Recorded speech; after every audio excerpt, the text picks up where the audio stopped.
Commission ने अपना चेहरा अगर कहें तो बेनकाब कर दिया है।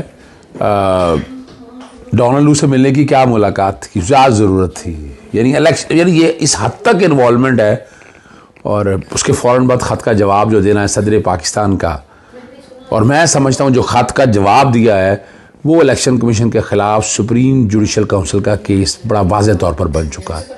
अब कौन राब्ता करता है, यानी सदर पाकिस्तान ने आइन के आर्टिकल 48 के तहत एक हुक्म दिया है और सदर पाकिस्तान का इख्तियार है इलेक्शन की तारीख देने का। और आर्टिकल 48 बहुत ही क्लियर है, 48, 58, 105, 107, 224, 2, बात बड़ी वाज़ेह है। 90, यानी इलेक्शन कमीशन क्या बहाने बना रहा है अभी। इलेक्शन कमीशन इलेक्शन कराना चाहता है, नहीं इंटरेस्टेड ही नहीं। अगर इंटरेस्टेड होता तब तक इलेक्शन ना हो जाते। 7 अप्रैल 2022 को भी इलेक्शन कमीशन ने 7 महीने टाइम मांगा था, और अभी भी देख लें आप पंजाब के इलेक्शन नहीं करा सके। आपके पास और क्या सबूत है। तो ये जो खत मैंने बगौर खत वो पढ़ा है, उस खत को सामने रख के अगर आप देखें तो आप अंदाज़ा लगा सकते हैं कि इलेक्शन कमीशन जो है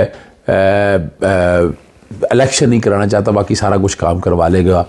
और सदर पाकिस्तान ने जो बात कॉन्स्टिट्यूशनल मैंडेट की है वो तोड़ दिया उन्होंने। इसमें अब आला अदालतों में रजू किया जा रहा है। मैंने इलेक्शन कमीशन को ख़त लिख दिया था, मैंने अपने तौर पर जितनी कार्रवाइयाँ थी वो पूरी कर दी। मैंने सबसे पहला काम देखे ना, पहली तो बात है PDM की हुकूमत ने बदनीति के साथ क्या किया। 3 दिन पहले हुकूमत असेंबली डिज़ोल्व, 3 दिन पहले क्यों असेंबली डिज़ोल्व की, इसका मकसद क्या नज़र आ रहा है, बदनीति है।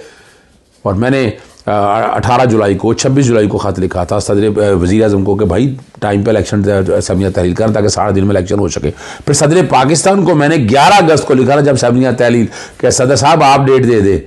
और कल ही मैंने सदर पाकिस्तान के उस ख़त के बाद इलेक्शन कमीशन को लिखा है। इलेक्शन कमीशन का जवाब आ चुका है, आइनी दरख्वास्त अब तैयार है। और इलेक्शन कमीशन के ख़िलाफ़ सुप्रीम जुडिशल काउंसिल भी इंशाल्लाह राब्ता करेंगे। और इलेक्शन में जो कॉन्स्टिट्यूशनल मैंडेट है और जो हमारी जजमेंट्स हैं उनका वाज़ेह तौर पर तोड़ा है। उम्मीद है हमारी अदालतें इस मामले में सीरियस नोट लेंगी और इलेक्शन अब 60 दिन का जो टाइम लगता है गुजर गया है, तकरीबन गुजर जाना है, तो 90 दिन के अंदर इलेक्शन ज़रूर करवाएंगी।